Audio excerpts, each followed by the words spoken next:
दोस्तों, कर्नाटक में भाजपा के नेताओं का पार्टी से विरोध एक बार फिर से शुरू हो चुका है।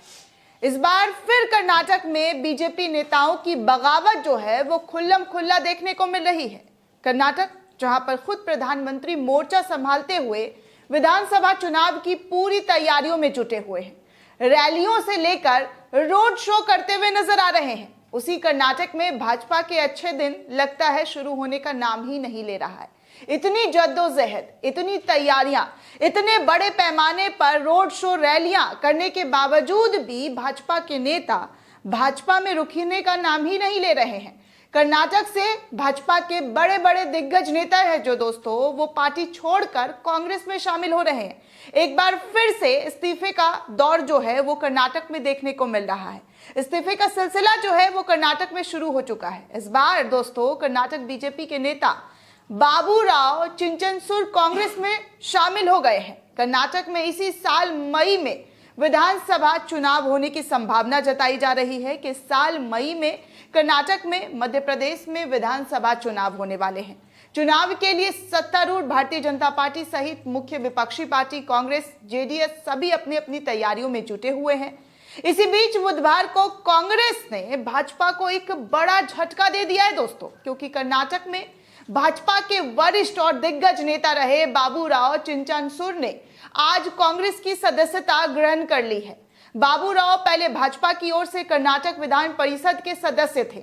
उन्होंने कुछ दिन पहले विधान परिषद की सदस्यता से इस्तीफा दे दिया और इस्तीफा भाजपा के लिए बहुत बड़ा झटका है दोस्तों, क्योंकि ये माना जाता है कि उन्होंने कांग्रेस के वरिष्ठ नेता मल्लिकार्जुन खड़गे को हराने में अहम भूमिका अदा की थी। लेकिन अब बाबूराव कांग्रेस में शामिल होकर खड़गे के हाथों में हाथ डालकर मजबूती के साथ दिखाई दे रहे हैं। उनका तस्वीर इस वक्त सोशल मीडिया पर खूब चर्चा का विषय बना हुआ है। जो मल्लिकार्जुन खड़गे कांग्रेस के अध्यक्ष हैं, जिन्हें बाबूराव ने कर्नाटक में विधानसभा चुनाव के दौरान हराया था, अब वही बाबूराव मल्लिकार्जुन खड़गे के साथ कांग्रेस में दिखाई दे रहे हैं, कांग्रेस में शामिल हो चुके हैं।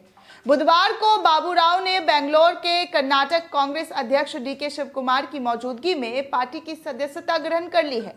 बाबू चिंचनसूर ने 2008 से 2018 तक कुलवर्गी जिलों में गुरमिक्कल विधानसभा क्षेत्र का प्रतिनिधित्व किया था। इससे पहले वो सिद्धरामैया के नेतृत्व वाली कांग्रेस सरकार में मंत्री भी थे। हालांकि विधानसभा चुनाव में हार के बाद उन्होंने 2018 में कांग्रेस का दामन छोड़ दिया था और बीजेपी में शुमार हो गए थे, यानी कि बीजेपी में शामिल हो गए थे। 2018 में मिली हार के बाद भाजपा ज्वाइन करने वाले बाबूराव ने 2019 में लोकसभा चुनाव में भाजपा के लिए अपने क्षेत्र में पूरी मेहनत की थी। 2019 के चुनाव में कर्नाटक के कुलवर्गी में उन्हें भाजपा के प्रमुख नेताओं के रूप में उनकी गिनती होती थी कि भाजपा के अगर कोई अहम चेहरा है कर्नाटक में तो बाबूराव का नाम सबसे पहले आता था। लोकसभा चुनाव में कांग्रेस के वरिष्ठ नेता मल्लिकार्जुन खड़गे की हार के बाद उनकी भूमिका भाजपा में और ज्यादा बढ़ गई, क्योंकि उन्होंने मल्लिकार्जुन खड़गे को कर्नाटक से हरा दिया था।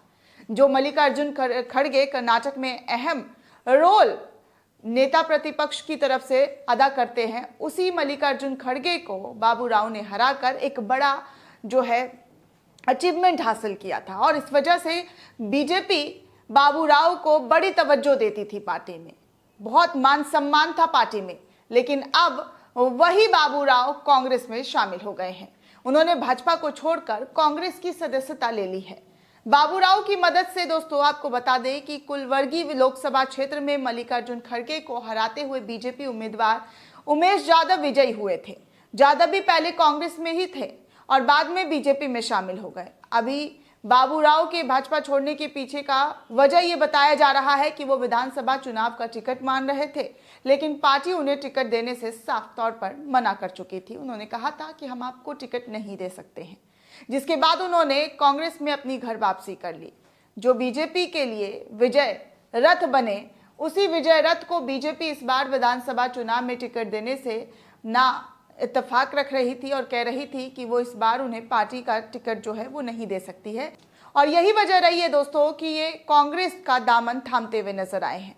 बाबूराव कल्याण कर्नाटक क्षेत्र में कोली कालकिला समुदाय के प्रमुख नेता माने जाते हैं। सोमवार को उन्होंने विधान परिषद से इस्तीफा दिया, यानी कि बीजेपी से इस्तीफा दिया।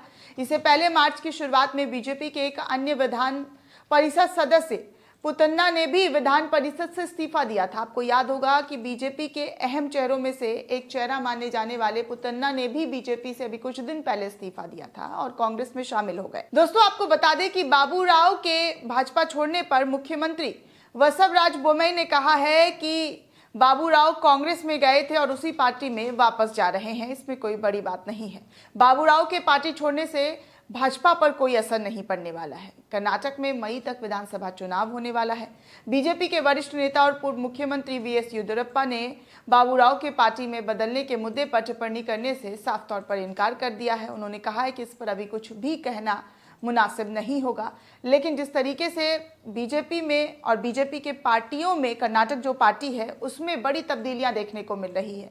बड़े बड़े जो नेता हैं, बड़े बड़े जो चेहरे हैं बीजेपी के, वो बीजेपी का दामन छोड़ रहे हैं, बीजेपी का साथ छोड़ रहे हैं। ऐसे में बीजेपी के लिए ये एक बहुत बड़ा झटका साबित हो सकता है। दोस्तों, जिस बीजेपी को कर्नाटक में सरकार बनाने के लिए बड़े चेहरों की ज़रूरत है, वो बड़े चेहरे कांग्रेस में शामिल हो रहे हैं और आलम ये हो गया है दोस्तों कि कैसे जो है बीजेपी में बार बार इस्तीफा जो है कर्नाटक विधानसभा में देखने को मिल रहा है और बीजेपी को करारी जो हार है वो शायद देखने को मिल सकता है। इस तरीके की उम्मीद और कयास लगाई जा रही है, क्योंकि कई बार जो है हमने भी आपको वो रिपोर्ट दिखाई थी। एक बार जो ग्राउंड रिपोर्ट जो है प्री पोल सर्वे, उसमें सीधे तौर पर दिखाया जा रहा था कि बीजेपी को कर्नाटक में शिकस्त मिल सकती है, कर्नाटक में बीजेपी हार सकती है और कांग्रेस यहां पर एक बड़ी पार्टी के तौर पर उभरती हुई नजर आ रही है।